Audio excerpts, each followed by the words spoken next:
My name is Lori Montgomery and I'm 26 years old. The pain started on a Tuesday afternoon while I was standing in the produce aisle of a grocery store near my apartment, comparing 2 bags of spinach like it was the most important decision of my day. One second I was reading a nutrition label, and the next second the fluorescent lights above me started spinning like a carousel that wouldn't stop. My knees buckled before I even understood what was happening to my own body. I remember reaching for the shelf, missing it completely, and then there was only darkness and the distant sound of someone screaming for help that I later realized was a stranger, not me. I was rushed to the ER unconscious. Paramedics told the hospital staff later that my heart had gone into a rhythm that shouldn't be survivable outside of immediate treatment, some kind of arrhythmia triggered by an undiagnosed condition nobody had caught during my last checkup. The doctors worked on me in ways I only learned about afterward, through fragments other people described to me once I could finally listen without wanting to fall back asleep forever. A nurse named Priyanka, who I would come to know very well over the following days, told me that when I arrived, my lips were already turning a shade of blue that scared even people who see this kind of thing every single day. The hospital called my emergency contacts within the first hour, because that's protocol, and because the attending physician wanted my family standing in that hallway in case decisions needed to be made that I couldn't make for myself. My mother picked up the phone. I know this because Priyanka told me herself, sitting on the edge of my bed 3 days later, her voice careful the way people get when they're about to say something they know will hurt you. The hospital called my emergency contacts, but my parents said, "We can't, your brother has a game." My younger brother Dean had a regional basketball tournament that weekend, the kind of tournament he'd played in a dozen times before and would play in a dozen times again. My mother apparently didn't even pause before answering. She just said it flat and final, like I was asking her to skip a dentist appointment instead of asking her to come see if her daughter was going to survive the night. I didn't know any of this yet. I was still unconscious, tubes running into my arms, machines keeping count of a heartbeat that kept threatening to give up entirely. The doctor overseeing my case, a tired-looking man named Dr. Aldous Reyes, who had clearly delivered this speech more times than he wanted to count, called my parents again that same evening. This time he didn't mince words, because he'd apparently learned that families needed the truth delivered without softening if they were going to actually show up. Even after the doctor warned, she may not make it through the night, they never came. My father took the phone that time, according to what Priyanka later confirmed from the call log the hospital kept. He told the doctor they'd try to come by the following week if things had settled down. Settled down.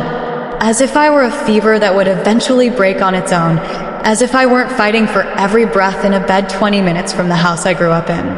I spent that first night in and out of consciousness, catching pieces of conversation between nurses who thought I couldn't hear them, catching the particular quiet that fills a room when the people who are supposed to love you the most have decided a basketball game matters more than your last hours.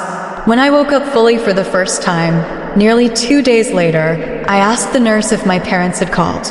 She hesitated in a way that told me everything before she said a single word. They hadn't called. They hadn't texted.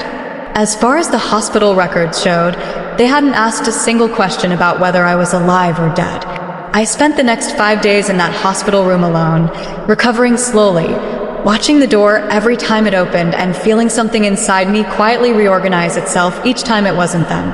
Nurses became my temporary family.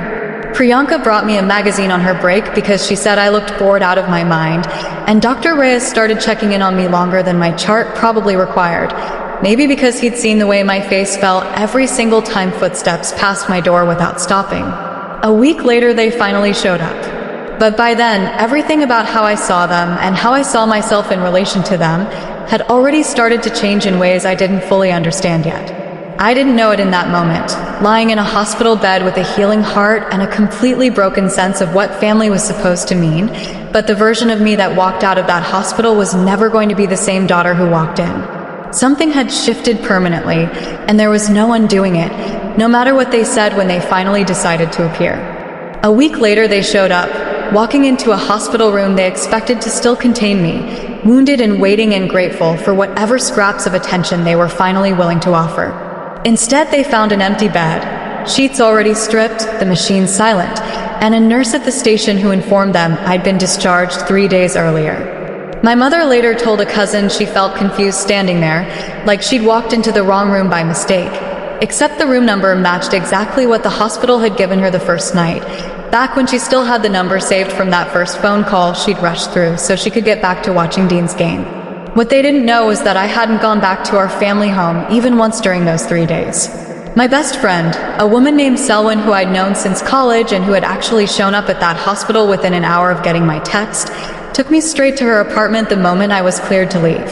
Selwyn sat with me through 2 nights of me staring at the ceiling, replaying the sound of a nurse's voice telling me my parents chose a basketball game over my life, replaying it until the shock finally cracked open into something colder and steadier underneath. By the 3rd night, I wasn't crying anymore. I was making a list.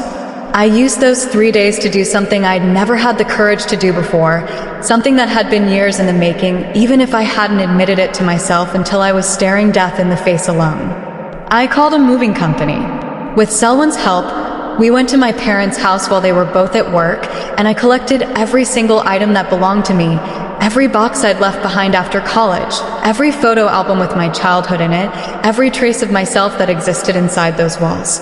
I left behind exactly one thing, a note, placed carefully in the center of the kitchen table where I knew they'd see it the moment they walked in. The note was short. I didn't need paragraphs to say what years of being an afterthought had already said louder than words ever could. I wrote that I hoped Dean's game was worth it. I wrote that a stranger named Priyanka held my hand through the night they were told I might not survive, and that a doctor who'd never met me before that week showed more concern for my life than they had in 26 years. I wrote that I wasn't angry anymore, because anger required hope that they'd change, and I didn't have that hope left in me. Then I wrote that I was done, that I'd removed myself from their address book, their phone contacts, and their lives, the same way they'd apparently removed me from their priorities the moment it became inconvenient to care. When they read it, their faces drained, according to what Dean told Selwyn weeks later during a conversation neither of us expected to happen. He said our mother sat down at the kitchen table without saying a word, reading it twice like the first pass hadn't fully landed.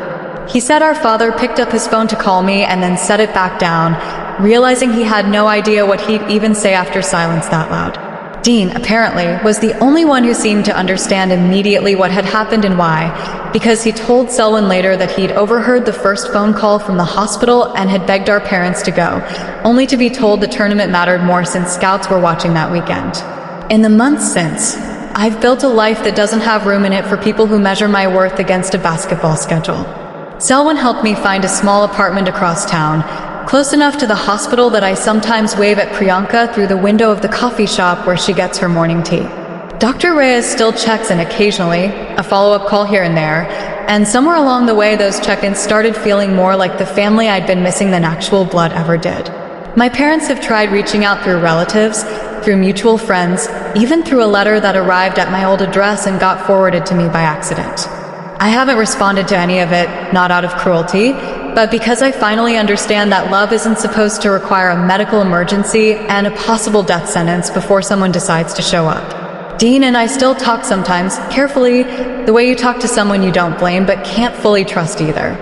He's the only piece of that house I haven't fully let go of, mostly because I remember him as a kid who used to bring me water when I was sick, long before either of us understood what our parents were capable of prioritizing over their own daughter.